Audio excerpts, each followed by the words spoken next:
మాతా నృసింహశ్చ పితా నృసింహః భ్రాతా నృసింహశ్చ సఖా నృసింహః విద్యా నృసింహో ద్రవిణం నృసింహః స్వామీ నృసింహః సకలం నృసింహః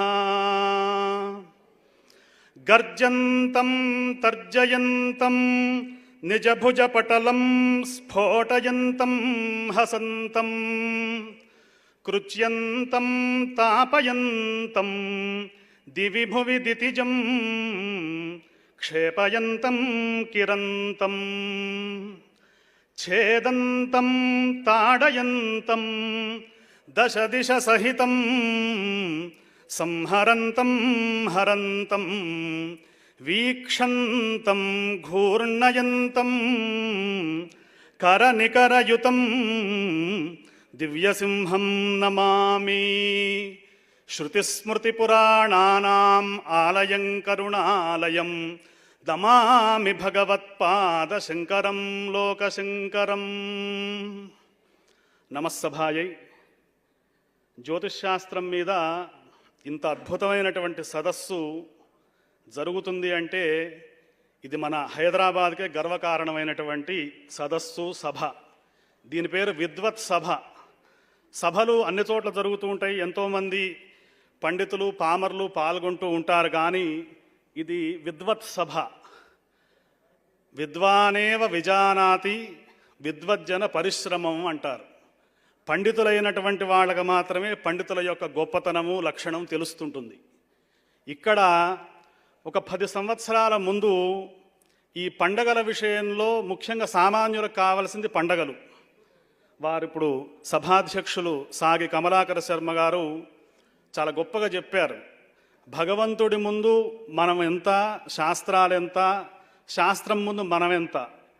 ఈ జ్యోతిష్ శాస్త్రానికి వచ్చిన ఇబ్బంది ఏమిటండి అంటే, ఏమీ రాని వాళ్ళు, దీన్ని అధ్యయనం చేయని వాళ్ళు కూడా టీవీల్లో, పేపర్లో, మీడియాల్లో మహాద్భుతమైనటువంటి ప్రసంగాలు చేస్తూ ఉన్నారు. వాళ్ళకి తెలిసిన రెమెడీస్ చెబుతూ ఉన్నారు. అసలు ఇది ఏం దశ, ఏం అంతర్దశ, వీడి నక్షత్రం ఏంది, వీడు ఏ రత్నం పెట్టుకోవాలి, ఈ గురు సంప్రదాయం ఒక గురువుల దగ్గర, విద్వజ్జనుల దగ్గర చేసినటువంటి పరిశ్రమ ఏది లేదు.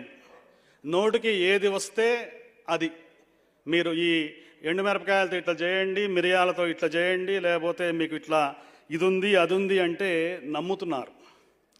కానీ ఇటువంటి సభల ద్వారా, ఇటువంటి పండితుల ద్వారా దీన్ని ఒక సరి అయినటువంటి పంథ, జ్యోతిషామయనం చక్షు అన్నారు. గురువు లేని విద్య గుడ్డి విద్య ఎట్లనో, జ్యోతిష్శాస్త్రం లేకపోతే మిగతా శాస్త్రాలు కానీ మన యొక్క వైదిక ధర్మం కానీ నిలవదు. ఎందుకంటే సూర్యుడు ఎప్పుడు ఉదయిస్తాడు, ఎప్పుడు అస్తమిస్తాడు, ఎప్పుడు ప్రాయశ్చిత్తార్ఘ్యం వదలాలి, ఎప్పుడు సకాల సంధ్యావందనం చేయాలి.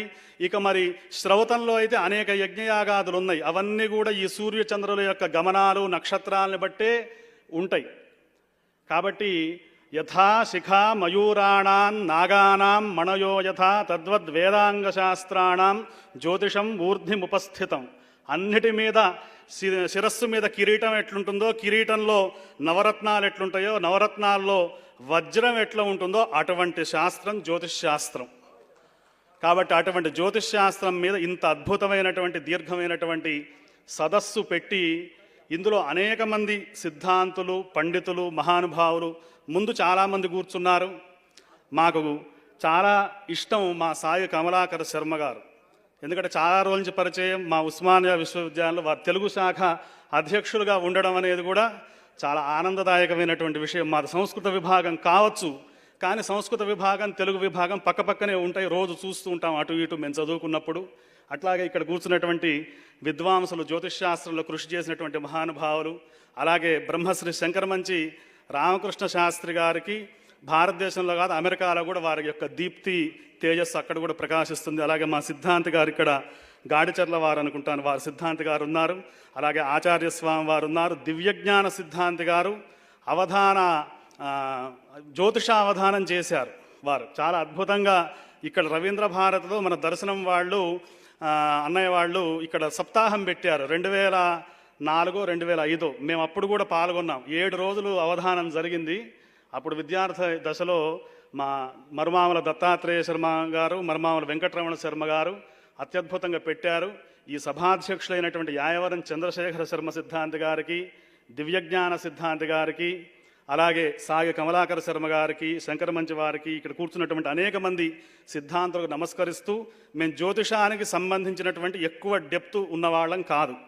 మేమంతా సంస్కృత సాహిత్యము, తెలుగు సాహిత్యానికి సంబంధించిన వాళ్ళం. కానీ విదేశాలలో ఈ జ్యోతిష విద్య ఎట్లా ఉంది, ఇది ఎంతవరకు అక్కడ ప్రభావితం చేస్తున్నది, అక్కడ ధర్మం ఎట్లా ఉన్నది అనే దాని మీద 2 నిమిషాలు నేను మాట్లాడతాను తెలుగు భాషలో. తర్వాత శ్రీనాథ శర్మ గారు సంస్కృత భాషలో వారు మాట్లాడతారు. ముఖ్యంగా జ్యోతిష శాస్త్రాన్ని విశ్వసించని వాళ్ళంటూ ప్రపంచంలో ఎవరూ లేరు.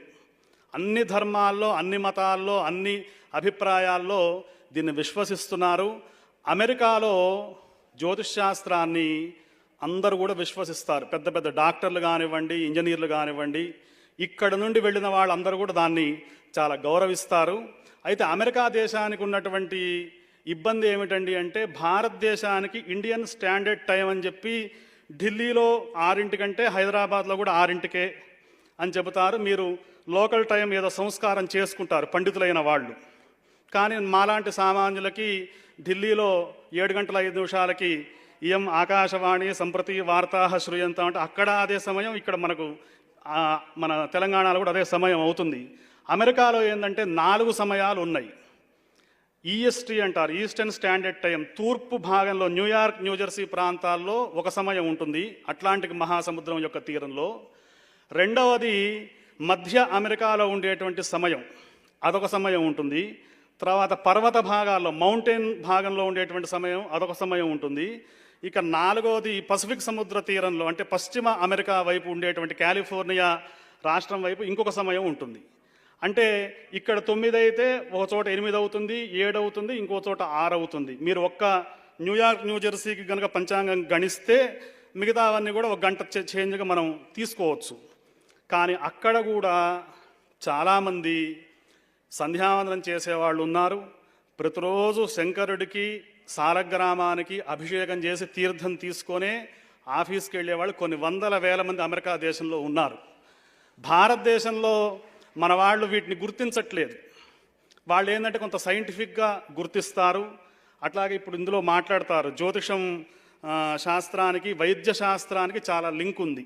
మన శరీరమే మొత్తం 12 రాసులుగా, 12 తత్వాలుగా చెబుతూ ఉంటారు. కాబట్టి ఆ వైద్య జ్యోతిషాన్ని కూడా నమ్ముతారు.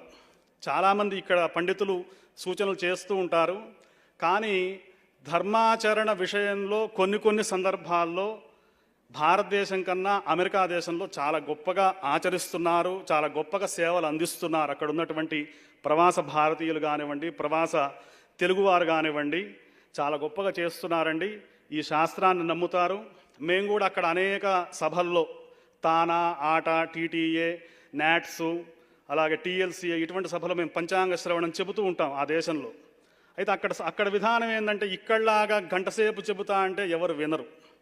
మీరు ఎంత చెప్పినా కూడా షార్ట్ అండ్ స్వీట్ అంటారు కదా, మీరు 20-25 నిమిషాల్లోనే ఎంత అద్భుతమైన ప్రసంగమైనా ముగించాలి. అక్కడ సమయం అనేది, సమయాభావం అనేది అక్కడ ఎక్కువగా కనబడుతుంటుంది.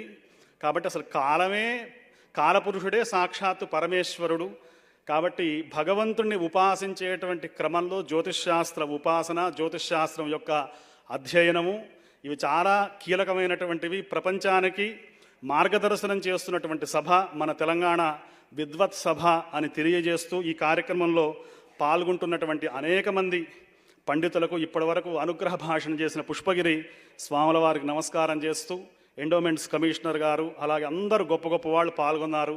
మీ అందరికీ కూడా నమస్కారం చేస్తూ, మాకు ఈ అవకాశాన్ని కల్పించినటువంటి దర్శనం శర్మ గారికి, అలాగే తెలంగాణ విద్వత్సభ వారికి అనేకమైనటువంటి కృతజ్ఞతాపూర్వక నమస్కారాలు తెలియజేస్తూ, సభాధ్యక్షులు సాగి కమలాకర శర్మ గారికి కృతజ్ఞతలు తెలియజేస్తూ స్వస్తి, జయోస్తు. ధన్యవాదాలండి మహాదేవ శర్మ గారు.